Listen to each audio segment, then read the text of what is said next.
At 0600 on March 27, 1945, Squadron Engineering Officer Darrell W. Landau stood beside a smoking Ryder 3350 engine at Northfield, Guam, watching mechanics remove the charred remains of cylinder number 14. 31 years old, 6 months with the 19th Bombardment Group, 18 burned-out cylinders replaced in the past week alone. The Japanese had destroyed 14 B-29s over Tokyo in the preceding month. Engine fires had destroyed 23. Landau had witnessed 5 Superfortresses burn on this runway since February. Magnesium crankcases igniting at 5,600 degrees Fahrenheit, main wing spars consumed in seconds. Crews perishing before they cleared the tree line. The pattern was always identical: rear cylinders overheating on takeoff, valves failing, fire spreading faster than the extinguisher systems could respond. By the time a pilot feathered the propeller, the wing was already compromised. Wright Aeronautical had issued 48,000 engineering modifications to fix the ER-3350. New baffles, revised exhaust collectors, tighter cowl clearances,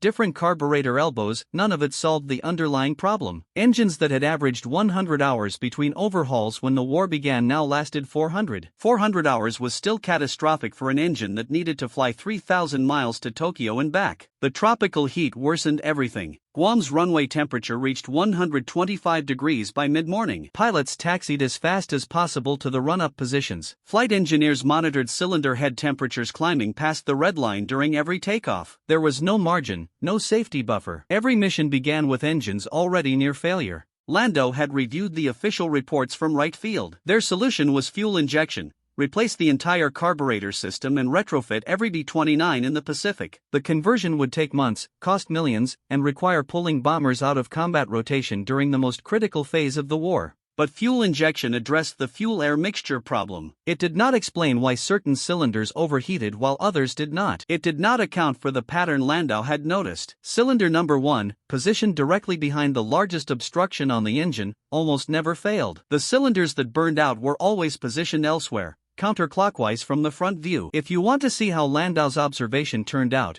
please hit that like button. It helps us share more forgotten stories from World War II. Subscribe if you haven't already. Back to Landau. The mechanics were lifting the damaged cylinder onto a workstand when Landau looked up and saw the massive propeller governor and the twin distributors mounted on the front of the engine, components the size of footballs blocking the air intake. And he understood. The ER-3350 displaced 3,350 cubic inches in 18 cylinders arranged in 2 rows, producing 2,200 horsepower, all dependent on air flowing through a cowling designed before anyone understood what maximum weight tropical takeoffs would demand from cooling systems. That air had to swirl, had to find a path around obstructions, and it swirled counterclockwise every time on every engine, bypassing the exact cylinders that kept failing. Landau stared at cylinder number 1 with its thermocouple sensor, the cylinder Wright Aeronautical had designated as the worst-case indicator, the cylinder that should overheat first, the cylinder that almost never overheated at all because it sat in a dead zone directly behind the blockage where the swirling air never reached. He had the answer, the complete answer, and he had no certainty anyone would listen. Landau had joined the 19th Bombardment Group in January when the unit arrived at Northfield from Peterson Field, Colorado. The assignment had seemed routine. Squadron engineering officers managed maintenance schedules, tracked parts inventory, supervised mechanics, ensured aircraft met combat readiness standards. Landau had expected paperwork and inspections. He had not expected to watch B-29s burn. The first fire occurred on February 16. A superfortress named City of Angels, loaded with 10,000 pounds of incendiaries bound for Tokyo. The pilot advanced throttles to take off power. Cylinder head temperatures climbed past the red line as designed. Then cylinder 17 on the number 3 engine failed. The exhaust valve broke loose. Burning gases ignited the magnesium crankcase. The pilot chopped power and hit the extinguisher, too late. The wing spar burned through before the aircraft reached rotation speed. City of Angels broke apart at 130 knots. All 11 crew members perished. The crash investigation blamed worn valve guides, recommended more frequent cylinder inspections, and stricter temperature monitoring during ground operations, the same recommendations Wright Aeronautical had issued after every previous engine fire. Recommendations that changed nothing because they addressed symptoms rather than causes. Landau started observing engine startups, not from the operations shack, not from behind a desk reading reports. He stood on the hard stand, watched the mechanics spin the propellers through compression checks, observed the ignition sequence, saw the cowl flaps adjust as engines warmed, and he noticed the air movement, the way exhaust gases swirled, the way cooling air entered the NL and disappeared into the complex baffling system Wright engineers had designed. The baffles were intended to direct air evenly across all 18 cylinders, front row and rear row, top and bottom, creating uniform cooling even when the aircraft sat stationary in tropical heat. But the baffling assumed smooth airflow, assumed air entered the cowling without interference, without massive mechanical components creating turbulence and dead zones. Nobody had tested that assumption, not in tropical conditions, not at maximum gross weight, not with propeller governors and distributors sized for 2,200 horsepower mounted directly in the primary airflow path. Landau requested cylinder replacement logs that tracked every failure by position. Cylinder 1, 3 replacements since February. Cylinder 4, 11 replacements. Cylinder 7, 14 replacements. Cylinder 10, 9 replacements. Cylinder 13, 16 replacements. The pattern was undeniable. The cylinders positioned counterclockwise from the front view failed at 4 times the rate of cylinders in other positions. He brought the data to the group maintenance officer and showed the pattern suggested by airflow. The maintenance officer told him to focus on keeping aircraft mission ready. Engine reliability was Wright Aeronautical's problem. Squadron engineering officers fixed airplanes, they did not redesign engines. Landau returned to the flight line, back to watching engines run, and he saw it. During a morning engine start on March 21, the cooling air swirled counterclockwise over the engine as the propeller turned, creating a vortex that directed air away from specific cylinders, leaving them dependent on secondary airflow that did not exist when the cowl flaps were set for takeoff. The worst cylinders were not receiving any cooling at all. They overheated because the air never reached them. And cylinder number 1, the designated worst-case indicator, cooled perfectly because it sat in still air behind the propeller governor where the vortex never formed. Wright Field had spent 2 years and 48,000 engineering changes trying to force more air into the cowling. Landau had just discovered they were forcing it into the wrong cylinders. He needed to prove it, needed to show someone authorized to fix it before another crew burned. The Wright 3350 duplex Cyclone was the most powerful radial engine ever mass-produced for combat aircraft, 18 cylinders, dual superchargers, twin-row configuration with 9 cylinders per row. Each cylinder displaced 186 cubic inches. The entire assembly produced enough power to lift 65 tons of bomber, fuel, crew, and ordnance off a coral runway and climb to 30,000 feet. The engine was also a metallurgical challenge: magnesium alloy crankcase to save weight, forged steel crankshaft running both cylinder rows from a single central bearing,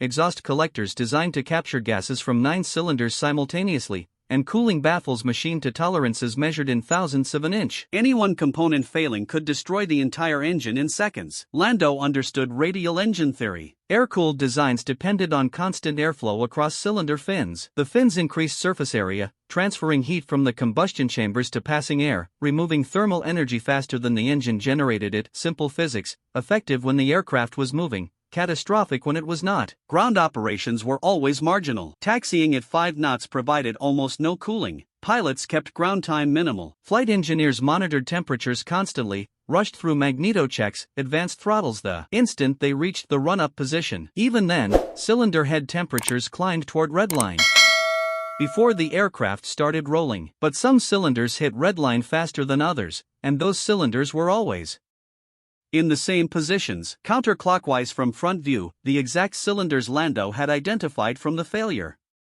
logs. The propeller governor sat at the 12 o'clock position on the engine, a massive mechanical unit controlling blade pitch, converting engine RPM into thrust, essential for variable speed operation, and completely blocking airflow to the cylinders directly behind it. The twin distributors sat at 11 and 1 o'clock, equally large, equally obstructive, creating dead zones where cooling air could not reach. Cylinder number 1 sat directly behind the governor. The thermopile sensor recorded its temperature, transmitted data to the flight engineer's instrument panel. Wright Aeronautical had designated it the worst-case indicator because the engineers assumed it would run hottest. They were wrong. It ran coolest. The swirling vortex of cooling air missed it entirely, left it in still air that provided minimal cooling, but also minimal heating from adjacent exhaust flow. The cylinders that actually overheated were positioned where the counterclockwise vortex actively pulled hot exhaust gases across them, compounding the heat load, creating temperatures that exceeded the cooling capacity of the baffling system. Those cylinders were running lean, running hot, destroying exhaust valves. And nobody at Wright Field had noticed because their temperature sensor was in the wrong location. Landau sketched the airflow pattern on graph paper, drew the engine from the front, marked the propeller governor position, the distributors, the cowl inlet, the baffle arrangement, the counterclockwise swirl he had observed during engine starts. The hot cylinders matched the airflow pattern perfectly. The solution was Obvious. Modify the oil delivery system. Route oil directly to the exhaust valve. Rocker arms. Cool the valves from inside. Bypass the inadequate external cooling. Use hollow mounting bolts. Replace solid steel with drill-through versions that could carry oil to the exact components that were failing. Simple drilling operation. Minimal machining. No major structural changes required. Wright would never approve it. Their fuel injection program was already funded,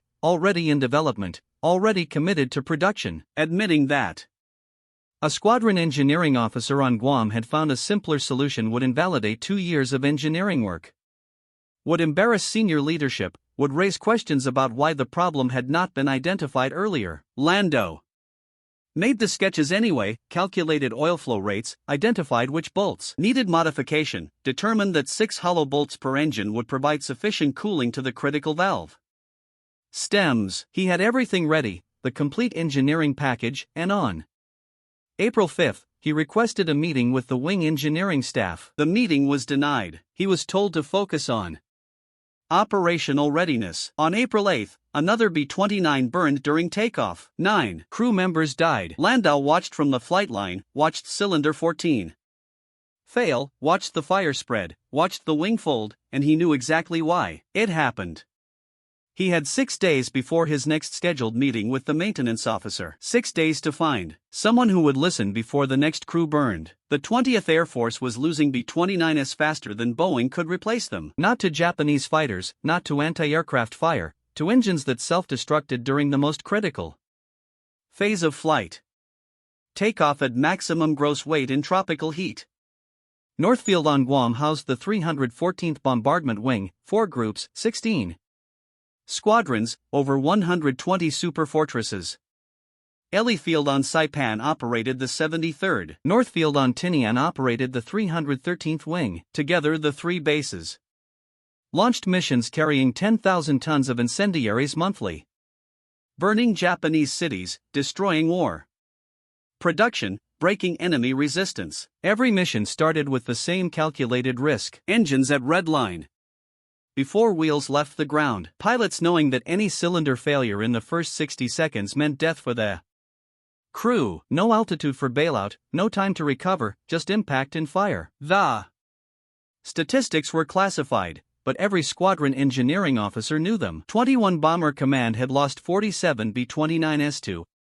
Engine fires since November 1944. Japanese fighters had destroyed 31 in the same period. American engines were killing more air crews than the enemy. Landau was not the only engineer who had noticed the cylinder failure pattern. A maintenance officer on Tinian had documented similar observations, reported them through channels, received the same response. Focus on operational readiness, let Wright Aeronautical handle engine design. The system was not set up for field modifications. Changes required approval from Wright Field in Ohio. Testing at Mlen Air Depot in California. Production authorization from Air Material Command. The process took months, even for minor modifications. Meanwhile, crews were dying in patterns that could be predicted. Landau knew which cylinders would fail, knew which aircraft were most at risk, knew that maximum weight missions to northern Japan put the most thermal stress on the exact cylinders that lacked adequate cooling. He could predict failures, but could not prevent them. The fuel injection program was Wright Field's priority solution. Converting carbureted engines to direct injection, eliminating the poorly designed elbow entrance to the supercharger, improving fuel-air mixture. Distribution, all valid improvements, all addressing secondary problems while ignoring the primary cause. The cylinders were not overheating because of mixture distribution. They were overheating because cooling air never reached them. Direct fuel injection would cost approximately $88,000 per engine. 30,000 engines required modification, $2.6 billion. 6 months minimum to retrofit the Pacific Fleet, and it would not solve the valve cooling problem because it did not address air flow to the critical cylinders. Landau's hollow bolt modification would cost less than $20. per engine, could be machined in any equipped maintenance shop, installed during routine cylinder changes. Operational within weeks, but it required admitting that the official solution was incomplete. Required acknowledging that a field officer had identified something Wright's engineering staff had missed. The April 8th crash had killed a crew from the 29th Bombardment Group, men Landau knew. Flight engineer he had worked with during formation training in Colorado, radio operator who played cards in the enlisted club, bombardier who had flown 16 missions over Japan, all dead because cylinder 14 overheated during climbout. The crash investigation would follow the standard pattern. Blame worn components. Recommend more frequent inspections. File the report. Move on. Nobody would ask why cylinder 14 failed instead of cylinder 1. Nobody would analyze the airflow patterns. Nobody would question why the designated worst case indicator never actually indicated worst case conditions. Landau had the data, had the solution, had everything except authority to implement it. And the clock was running. Missions launching daily, engines failing predictably, crews dying while the bureaucracy processed paperwork. On April 14, General Curtis Lamia's staff announced a maximum effort mission. Every operational B-29 from all 3 islands, 500 aircraft, target Tokyo, maximum bomb load, maximum fuel. Maximum gross weight, maximum thermal stress on engines that were already failing at unacceptable rates. Landau did the calculations, at least 3 engine fires during takeoff, possibly 5, almost certainly fatal for the crews involved. And he still had no approval to implement his fix, no authorization to modify a single bolt on a single engine. He had 9 days before the maximum effort mission, 9 days to find someone who would listen or watch more crews burn. Landau spent April 15 drafting a formal technical report, 8 pages, detailed airflow analysis, cylinder failure statistics by position, temperature data from multiple aircraft, sketches showing the counterclockwise vortex pattern, calculations proving that hollow bolts could deliver sufficient oil flow to cool the exhaust valve stems, complete parts list, installation procedures, cost estimates. Everything a competent engineering review board would need to authorize immediate testing. He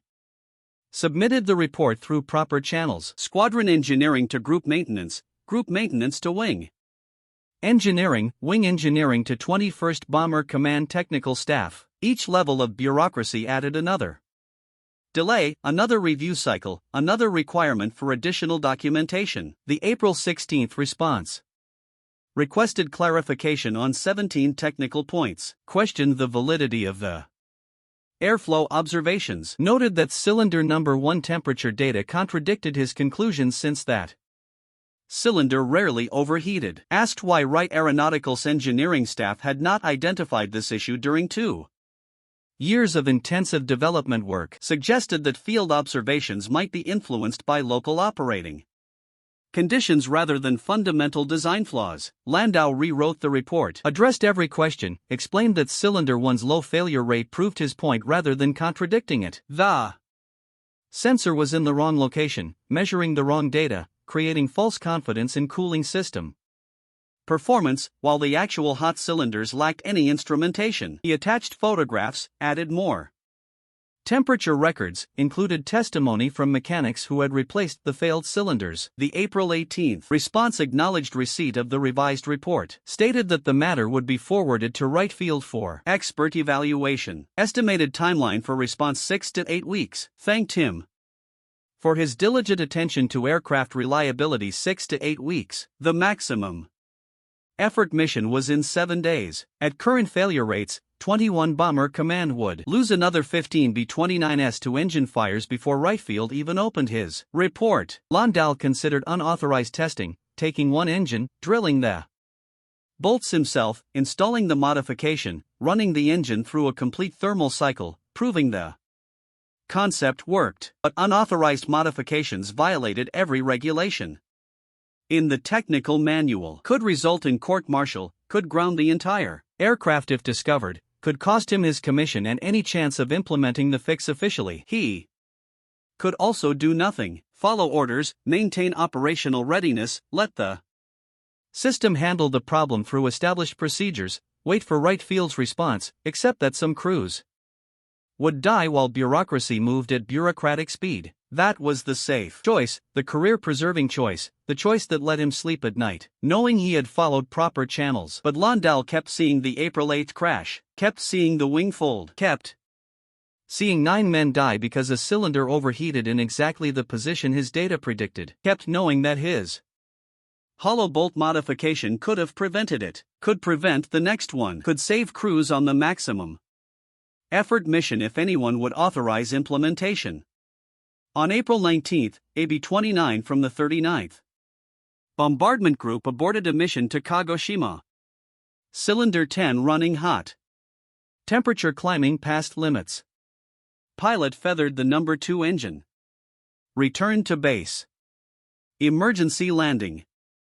No fire, no casualties, just another aborted mission. Another combat sortie. Lost to engine problems. Landau inspected the aircraft, confirmed cylinder 10 was positioned exactly where his airflow analysis predicted overheating. Confirmed the cylinder showed early signs of valve distress.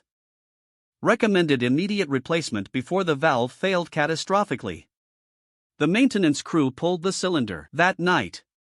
While they worked, Landau measured the mounting bolts. Standard 7/8 in diameter, hardened steel, solid. Construction, simple to drill. He had access to the machine shop, had the technical drawings, had everything needed to create the hollow versions, could make 6 modified bolts in 4 hours, could test fit them during the cylinder replacement, could prove the concept before the next mission, unauthorized modification, court martial offense, career-ending decision. But the maximum effort mission was in 5 days. 5 days until 500 B-29s launched at maximum gross weight. 5 days until his predictions were tested with the lives of 5,000 airmen. Landau walked to the machine shop at 2,300 hours. The night shift was minimal. 1 machinist running production repairs. Landau signed out a drill press, selected the appropriate bits, retrieved 6 mounting bolts from supply, and started drilling. By 0300, he had 6 hollow bolts perfectly drilled, properly deburred, ready for installation, ready to prove that simple field modification could solve a problem that had killed dozens of crews, ready to end his career if anyone discovered what he had done. He had the bolts, had the opportunity, had the aircraft with the failed cylinder waiting in the hangar, and had 4 days to decide whether to install them. April 20, 4 days before the maximum effort mission, Landau returned to the hangar where the 39th Group's B-29 sat, with cylinder 10 removed. The maintenance crew was preparing the replacement cylinder. Standard procedure: remove the failed unit, install a new one, run a ground test, sign off the repair, return the aircraft to combat status. Landau waited until the day shift ended, until the hangar crew cleared out for evening chow, until only the night maintenance personnel remained. 2 mechanics finishing routine inspections on other aircraft. 1 crew chief completing paperwork in the operations shack.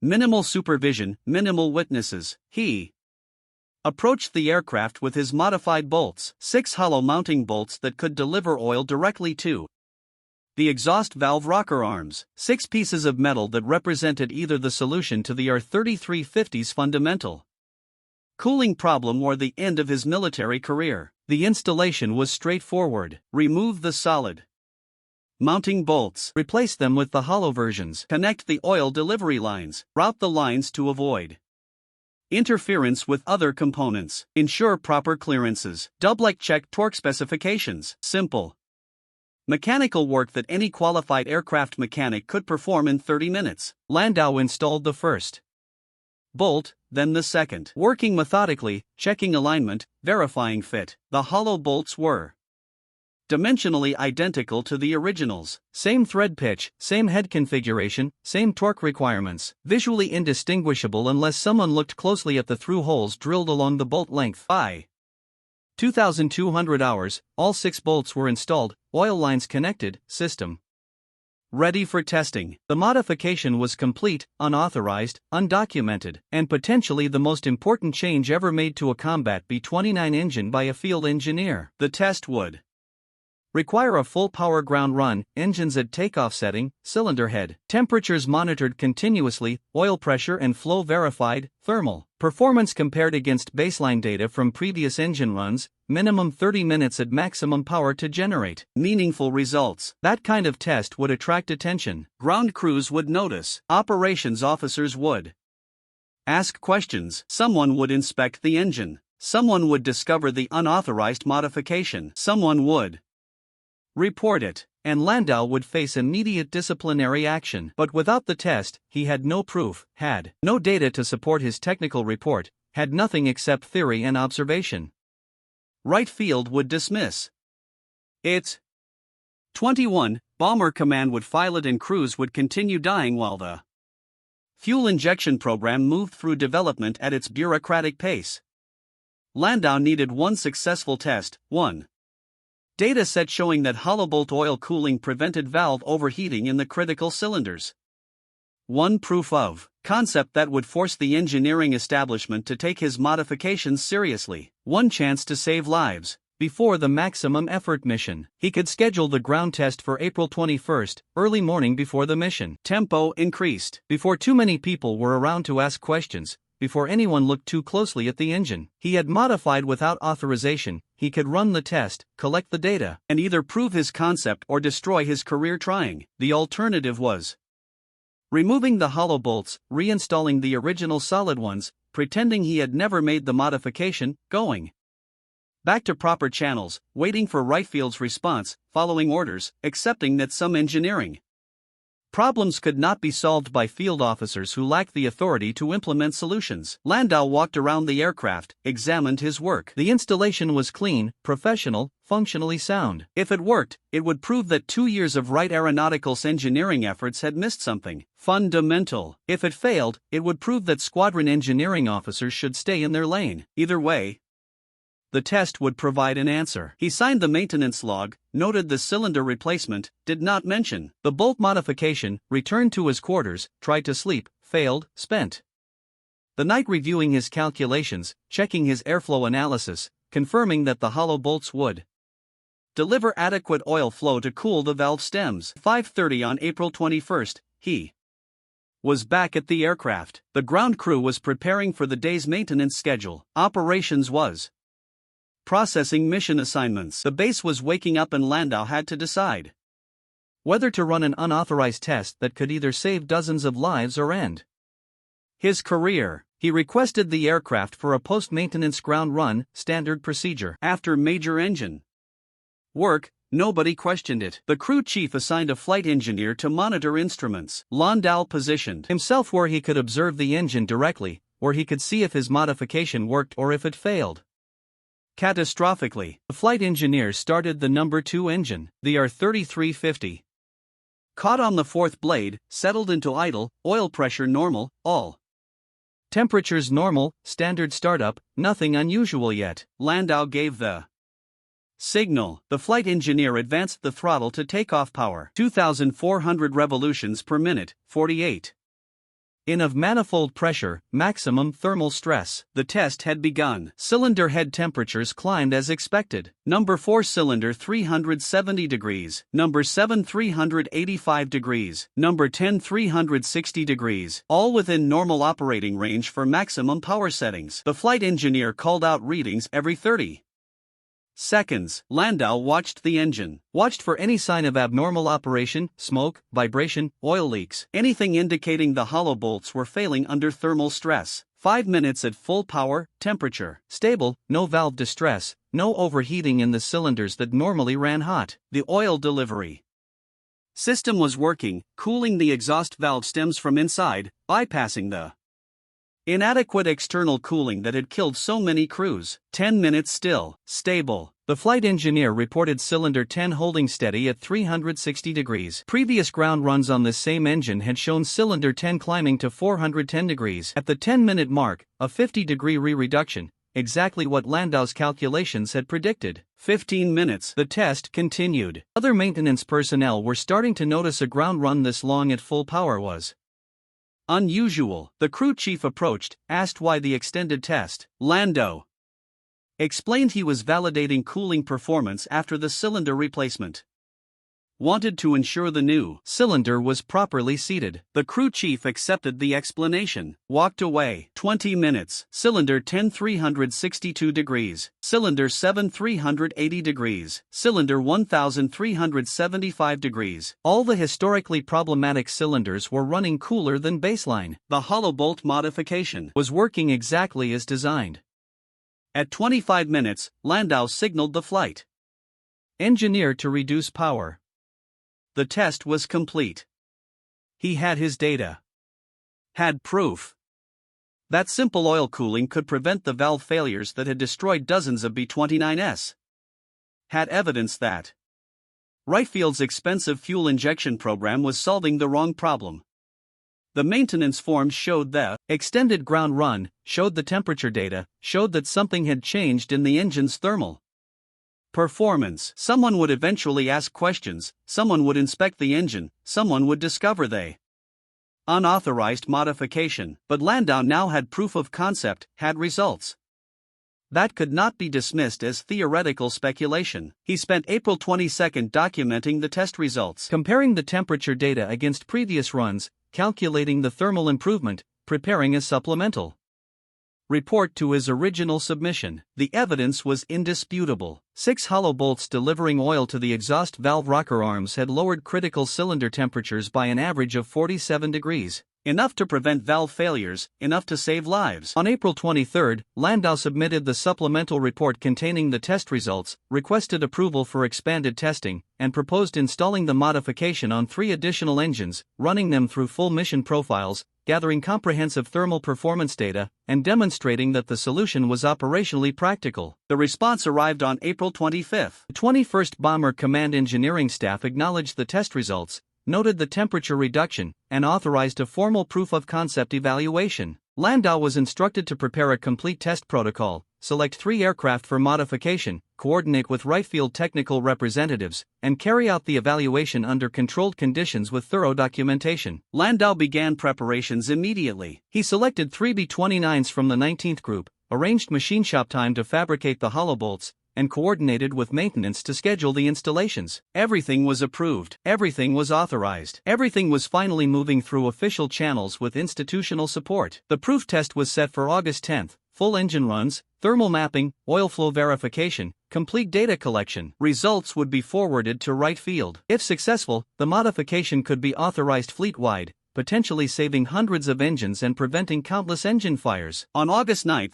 the second atomic bomb fell on Nagasaki. Japan's surrender loomed. The war was ending, and Landau's test schedule became instantly irrelevant. August 15, Japan capitulated. World War II concluded. The proof test was cancelled. The hollow bolt modification was never officially evaluated. Wrightfield's fuel injection program became the post-war standard solution for our 3350 cooling issues. Landau's field modification was documented but never implemented, a solution that arrived too late. He had identified the problem, traced the cause, developed the fix, and proven the concept, but the war ended before bureaucracy could authorize its deployment, before his simple modification could save the lives it was designed to protect. Landau spent the remainder of August processing the 19th Group's return to the United States. By December, he was back in civilian life. The hollow bolts were forgotten. The counterclockwise airflow pattern was never officially recognized, and Wright Aeronautical's engineering records never credited a squadron engineering officer on Guam with identifying the AR-3350's fundamental cooling flaw. Yet Landau knew that if his solution had been discovered and implemented earlier, there would have been no need for the expensive fuel injection conversion,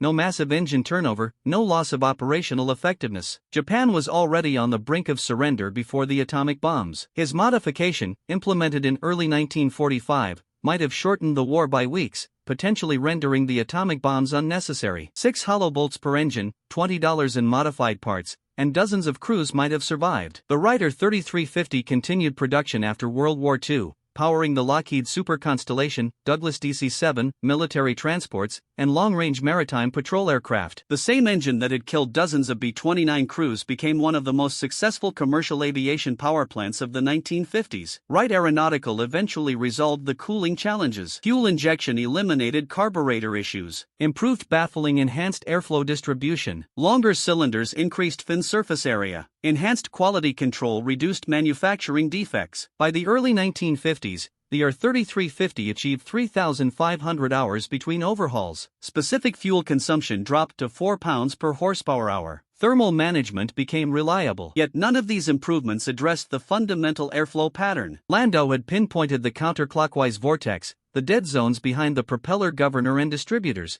the cylinders that never received sufficient cooling air. Wright's engineers merely forced additional cooling capacity into the system to overcome inefficient airflow, a brute force approach rather than an elegant solution. The fuel injection modification Landau had regarded as unnecessarily costly became standard. Every R-3350 eventually received it. Billions of dollars were spent on a complex solution when a simple field modification might have sufficed. But simple solutions from field officers rarely compete with entrenched engineering programs backed by corporate contracts and Pentagon budgets. Landau's technical reports remained filed at 21st Bomber Command Headquarters and were later transferred to Air Force Historical Archives. They exist today as documentation of a problem identified and solved too late to matter. His hollow bolt modification was never officially tested under controlled conditions, never evaluated by Wright Field, and never considered for production implementation. The engineering establishment had invested too heavily in the fuel injection program to acknowledge that a squadron officer with observation skills and graph paper had discovered something they had missed. Admitting Landau's insight would have required conceding that 48,000 previous engineering changes addressed symptoms rather than causes,